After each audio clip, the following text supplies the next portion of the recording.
Prabu Harjuno Sosrobahu, seri 79, Bambang Sumantri.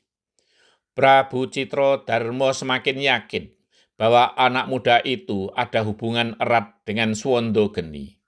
Walau ia belum pernah menyaksikan Swandageni bermain dengan rantai, namun pernah menyaksikan sahabatnya itu bermain dengan seutas tali.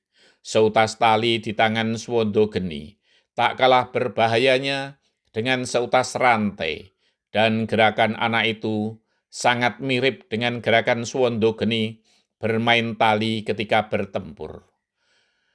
Di sisi lain, Prabu Darmawisesa mulai memperhatikan dengan seksama sepak terjang dari anak muda itu.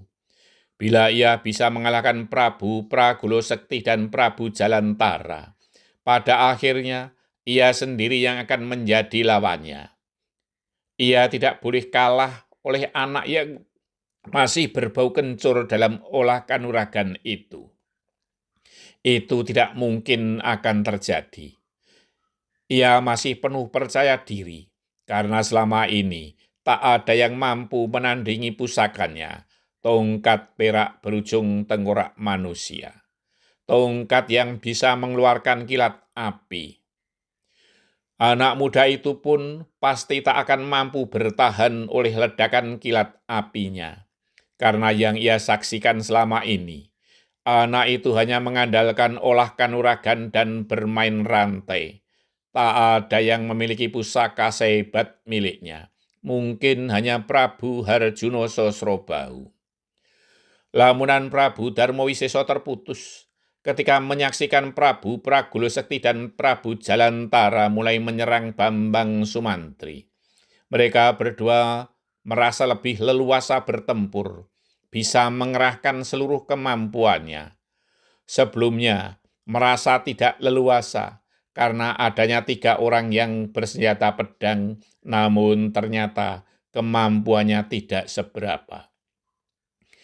Prabu Pragolo Sekti dan Prabu Jalantara bertempur berseberangan dengan Bambang Sumantri di tengah-tengah. Pedang panjang milik Prabu Jalantara mulai mendesing-desing. Tidak hanya menebas ke arah tubuh, namun kaki pun menjadi sasaran. Tombak Prabu Pragolo Sekti pun mematuk-matuk ke segala sasaran.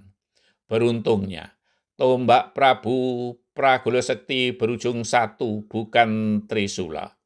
Jika berujung 3, akan lebih mudah dikait dengan rantai. Bambang Sumantri sangat sibuk meladeni kedua raja yang mahir memainkan senjata andalannya. Keduanya silih berganti bertahan dan menyerang. Ketika Prabu Jalantara menebas kakinya, dengan gerakan yang sangat cepat, Bambang Sumantri melenting tinggi sambil memutar rantainya. Pedang luput dari sasaran, namun tombak Prabu Pragolo Sekti segera memburunya. Sebelum Bambang Sumantri menjejakkan kaki, rantainya telah berputar menghantam mata tombak. Celang! Terdengar sangat keras dan terlihat percikan api berpendar. Tangan Prabu Pragolo Sekti pun tergetar, namun tombaknya tidak sampai terlepas. Beruntung, tombaknya terbuat dari kayu pilihan, sehingga tidak patah, dan bukan terbuat dari besi.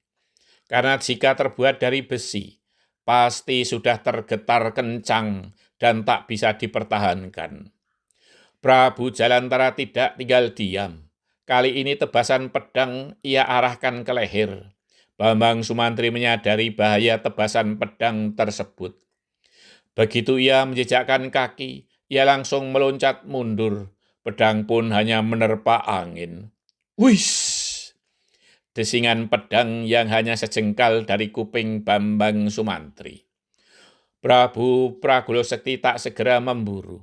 Ia menyadari hantaman rantai akan bisa melepaskan tombaknya. Kini ia bersiap mengerahkan ilmu Joyo Kawijayan. Ia pun kemudian memberi isyarat kepada Prabu Jalantara. Diusapnya ujung tombak pusakanya, dan seketika mata tombak itu membara merah. Dan jika mata tombak itu beradu dengan rantai di tangan Bambang Sumantri, pasti rantai baja itu pun akan terasa panas dan akan terlepas dari tangannya. Prabu Praguluk Sekti ingin sesering mungkin membenturkan tombak itu dengan rantai di tangan Bambang Sumantri. Tak disangka, Prabu Jalantara pun berbuat hampir serupa.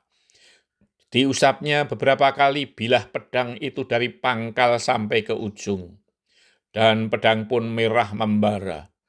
Para penonton berdebar-debar menyaksikan dua orang raja yang telah mempertunjukkan ilmunya. Terlebih para senopati dan prajurit dari Mahespati. Mereka sangat khawatir Senopati Agungnya tak mampu menandingi kesaktian kedua raja tersebut. Jika terjadi demikian, mereka tidak akan tinggal diam. Mereka, para senopati pilihan serta prajurit pilihan itu, akan menyerbu siapapun yang menjadi lawannya.